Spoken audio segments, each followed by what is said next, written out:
మహాగణాధిపతయే నమః. ఓం గురుభ్యో నమః. ఓం శ్రీమాత్రే నమః. పరమేశ్వర స్వరూపమైనటువంటి జ్యోతిష, వాస్తు మరియు ఇతర అనేకమైనటువంటి శాస్త్రములను మనకు అందించినటువంటి మహర్షులకి నమస్కారం. హయగ్రీవ హయగ్రీవ హయగ్రీవేతి యో వదేత్తస్య నిస్సరతే వాణి జహ్నుకన్యా ప్రవాహవత్. అరుణాం కరుణాతరంగితాక్షీం ధృతపాశాంకుశపుష్పబాణచాపాం అనిమాదిభిరావృతాం మయూకైః అహమిత్యేవ విభావయే భవానీం. శ్రీమాత్రే నమః.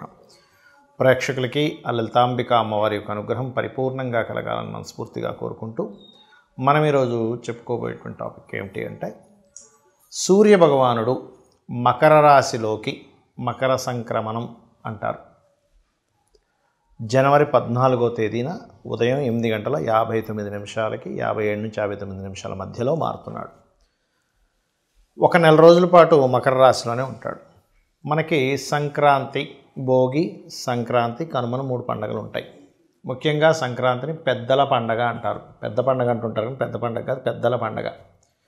ఈ రవి యొక్క గ్రహస్థితి మారడం మూలంగా 12 లగ్నాల వారికి, లగ్నం తెలియని వారు రాసుల వారికి ఎటువంటి శుభ ఫలితాలు జరగనున్నాయి, ఏ విషయాల పట్ల జాగ్రత్త వహించాలి, ఏ లగ్నాలకి మరి రవి శుభుడైతే ఒక రకమైన ఫలితము, పాపైతే ఒక రకమైన ఫలితం జరుగుతూ ఉంటుంది. కాబట్టి ఏ విషయాల పట్ల జాగ్రత్త, ఏ పరిహార మార్గం చేసుకోవాలి, మరియు అదేవిధంగా మరి లగ్నము, నక్షత్రము ఏమీ తెలియని వారు పర్టికులర్గా ఎటువంటి జాగ్రత్తలు తీసుకోవాలనేటువంటి విషయాలని చెప్తుంది నేనైనప్పటికీ కూడా చెప్పిస్తుంది సాక్షాత్ లలిత అమ్మవారిగా భావిస్తూ మనం ఒక్కొక్క లగ్నం గురించి మనం తెలుసుకుందాం. వృశ్చిక లగ్నము, వృశ్చిక రాశి. వృశ్చికం వారికి కనుక చూసుకున్నట్లయితే మీకు దశమ స్థానాధిపతి 3వ స్థానంలో సంచరిస్తున్నాడు. మకర సంక్రమణం, మకర రాశిలో నెల రోజుల పాటు ఉంటాడు. కాబట్టి ఇక్కడ ఇచ్చే రిజల్ట్స్ ఏమిటి, మంచి ఫలితాలు ఏమిటి ముఖ్యంగా చూసుకున్నట్లయితే, ఒకటి, రుణాల కోసం చేసే ప్రయత్నం 100% ఫలిస్తుంది. రెండో పాయింట్, ఈ కాంపిటీషన్ రిలేటెడ్ సంబంధించిన విషయాల్లో ఖచ్చితంగా సక్సెస్ అయి తీరుతారు. ఇక మూడోది, గవర్నమెంట్ జాబ్స్ కోసం ఎవరైతే ప్రయత్నం చేస్తున్నారో వాళ్ళు ఉన్న ప్రదేశం కాకుండా ప్లేస్ మారి కనుక మీరు ప్రయత్నం చేసినట్లయితే, అంటే ఉదాహరణకి మీరు ఏ బెంగళూరులోనూ ఉన్నారనుకోండి, ఏ హైదరాబాదో, ఢిల్లీనో, బాంబేనో వెళ్ళాలి. ఒకవేళ హైదరాబాద్లో ఉంటే ఇంకో దగ్గరికి, అది ఒక్కోసారి వేరే దేశం కావచ్చు. మీ జన్మజాతకంలో కనుక విదేశీ యోగం ఉందనుకోండి, అప్పుడు వేరే దేశానికి కూడా వెళ్ళడం వల్ల సక్సెస్ అవుతారు. అలా కాకుండా మీకు వేరే దేశానికి వెళ్ళేటువంటి యోగాలు లేవు, జస్ట్ స్టేట్ మారే యోగం మాత్రమే ఉంది, ఇప్పుడున్న గ్రహస్థితి కూడా అది మారితే సక్సెస్ అనేటువంటిది చూపిస్తుంది. ఖచ్చితంగా మారితే సక్సెస్ అనేది వస్తుంది.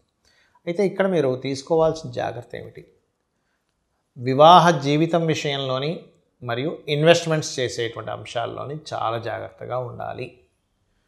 దేంట్లో ఇన్వెస్ట్మెంట్ చేస్తున్నాం, అది షేర్ మార్కెట్ అనుకోండి, భూమి అనుకోండి, లేకపోతే ఇంకేదైనా అనుకోండి, వ్యాపారమే అనుకోండి, ఖచ్చితంగా మనం చేస్తున్నటువంటి ఇన్వెస్ట్మెంట్స్కి దీనికి ఫ్యూచర్ ఉందా లేదా, ఉంటే ఎటువంటి ఫ్యూచర్ ఉంది, ఇది ఏ రకంగా దీనికి ముందుకు వెళ్తుంది అనేటువంటి దాని ఒక క్లారిటీతో ముందుకు వెళ్ళండి.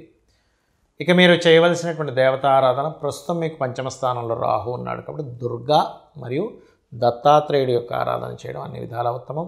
గోవులకి తీపి చపాతీలు మరియు మన అరటికాయలు, అదేవిధంగా బెల్లము తినిపించండి, అన్ని విధాలా బాగుంటుంది. గోధుమ రవ్వ కూడా తినిపించవచ్చు. సూర్యుడి యొక్క సంక్రమణం మకరంలో జరుగుతుంది కాబట్టి దీన్ని మనం మకర సంక్రమణము అంటున్నాం.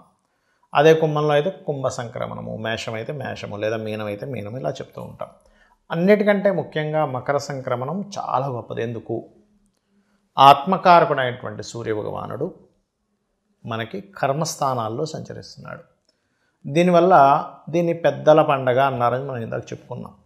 ఈ పెద్దల పండగ రోజు మనం చేయవలసింది ఏమిటంటే, ఇంట్లో మనం పండగ వాతావరణంలో ప్రత్యేకంగా మన పెద్దలు ఎవరైతే ఉంటారో, తాతలు, ముత్తాతలు, ఒకవేళ తండ్రి గారు గతించినట్లయితే తండ్రి గారికి, లేదా తల్లి గారి స్వర్గస్థులైతే శివాక్యం చెందినట్లయితే వారికని, ఎవరైతే గతించిన వాళ్ళు ఉంటారో, సింపుల్గా చెప్పాలంటే వారందరికీ కూడా వారి పేరు మీద తర్పణాలు వదలడము, వారి పేరు మీద స్వయం పాకం ఇవ్వడము, వారి పేరు మీద బట్టల్ని పెడతారు. అంటే వాళ్ళకి చెందుతుంది ఖచ్చితంగా, అందులో ఎటువంటి సందేహం లేదు.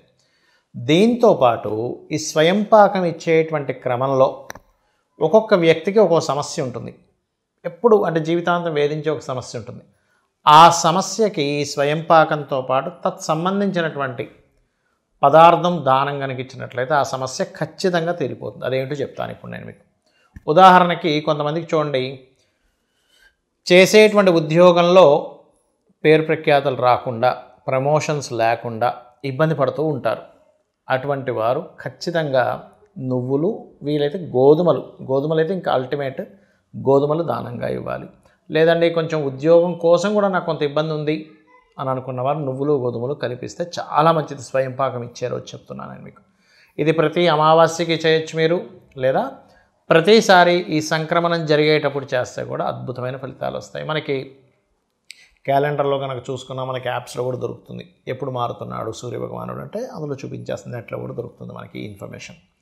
ఈసారి మాత్రం మనకి 14 జనవరి ఉదయం 8:57 నుంచి 59 నిమిషాల మధ్యలో మారుతున్నాడు ఆయన. ఇక కొంతమందికి మానసిక స్ట్రెస్ ఉంటుంది జీవితాంతం, ప్రతి చిన్న విషయాలు కూడా స్ట్రెస్ అయిపోతూనే ఉంటారు.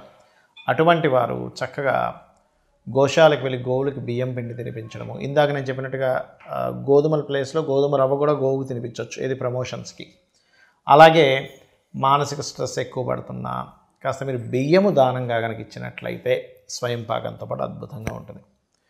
మరికొంతమందికి ప్రతిదీ గొడవలు అవుతుంటాయండి. అది భూ వివాదాలు కావచ్చు, అన్నదమ్ముల మధ్యన గొడవలు కావచ్చు, భార్యాభర్తలతో గొడవలు కావచ్చు, ఎక్కువ అవుతున్నాయంటే మీరు అప్పుడు చేయవలసింది, మీరు కందులు అంటారు, కందులు 1 కేజీ-1/2, కందిపప్పు వేరు కందులు వేరు, 3 కందులు 1 కేజీ-1/2 తీసుకుని ఎరుపు రంగు వస్త్రంతో సహా మీరు స్వయంపాకం ఇచ్చేసినట్లయితే ఖచ్చితంగా మీకు ఆ యొక్క గొడవలకు సంబంధించిన దోషం అనేటువంటిది పోతుంది. అదేవిధంగా పెసలు, ఇది దేనికి ఇవ్వాలి అంటే మీకు వ్యాపార అభివృద్ధి అవ్వటం లేదండి, ప్రతిదీ మిస్కమ్యూనికేషన్స్ అవుతున్నాయి. మిస్కమ్యూనికేషన్స్కి లలితా సహస్రనామాల్లో ఒక గొప్ప నామం ఉంటుంది, ఓం కర్పూర వీటికామోద సమాకర్ష దిగంతరాయే నమః. చేసుకున్నట్లయితే ఖచ్చితంగా ఆ మిస్కమ్యూనికేషన్స్ అనేవి క్లియర్ అవుతాయి. అలాగే పెసలు దానంగా ఇవ్వడం, వీలైతే గోవుకి గోధుమ రవ్వని తినిపించడం. మరియు కొంతమందికి గురుబలం లేదు, ఇప్పుడు ఏ పని చేద్దామని ఇప్పుడు గురుబలం లేదండి, గురువు సరైనటువంటి స్థానంలో లేడు అందుకే ఎదగలేకపోతున్నాడు అంటుంటారు. అది నిజమే. గురువు కనుక సరిగ్గా లేనట్లయితే జన్మజాతకంలో, గురు బలం ఉన్నప్పుడు ఉండే జాతకం వేరుగా ఉంటుంది, గురువు సరిగ్గా లేనప్పుడు ఆ జాతకాలు వేరుగా ఉంటాయి. అలా ఉన్నప్పుడు పర్టికులర్గా ఏంటంటే గురువు ప్రత్యేకంగా వారికి జన్మజాతకంలో పాడైనందుకు ఈ స్వయంపాకంతో పాటు శనగలు ఎరుపు పసుపు రంగు వస్త్రము దానంగా ఇచ్చినట్లయితే స్వయంపాకంతో అద్భుతమైన ఫలితాలు వస్తాయి. దీంతోపాటు గోవుకి అరటికాయలు కూడా తినిపించండి.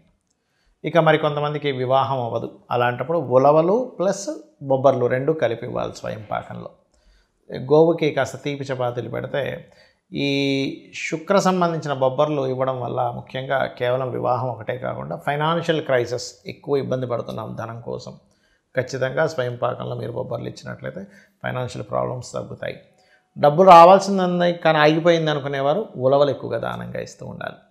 అదేవిధంగా భయాలు ఉంటాయి కొంతమందికి, లేకపోతే ఏదో బ్లాక్ మ్యాజిక్స్ లాంటివి జరిగాయి అనేటువంటి ఒక భయం ఉంటుంది. ఇటువంటివి కూడా మన పూర్వీకుల్ని మన పెద్దల్ని కనుక తలుచుకున్నట్లయితే అటువంటి వాటిని కూడా వాళ్ళు పంపించగలుగుతారు బయటికి, ఏదైనా నెగిటివ్ ఎనర్జీ మిమ్మల్ని పట్టుకొని ఇబ్బంది పెడుతున్నట్లయితే, ఎందుకంటే వాళ్ళకున్న శక్తి అటువంటిది. కాబట్టి మీరు బొబ్బర్లు ఎలా అయితే ధనయోగం కోసం ఇవ్వమని చెప్పాను, అదేవిధంగా ఇటువంటి భయాలు, ఊహలు, అపోహలు, ఏదో తెలియని ఒక భయం వేస్తుంది అనుకునేటువంటి వారు ముఖ్యంగా మినుములు దానంగా ఇవ్వాలి పెద్దలకి. అలాగే కొన్నిసార్లు జాబ్ సంబంధించిన సమస్యలు ఉండేటువంటి వారు తెల్ల నువ్వులు దానంగా ఇవ్వడము.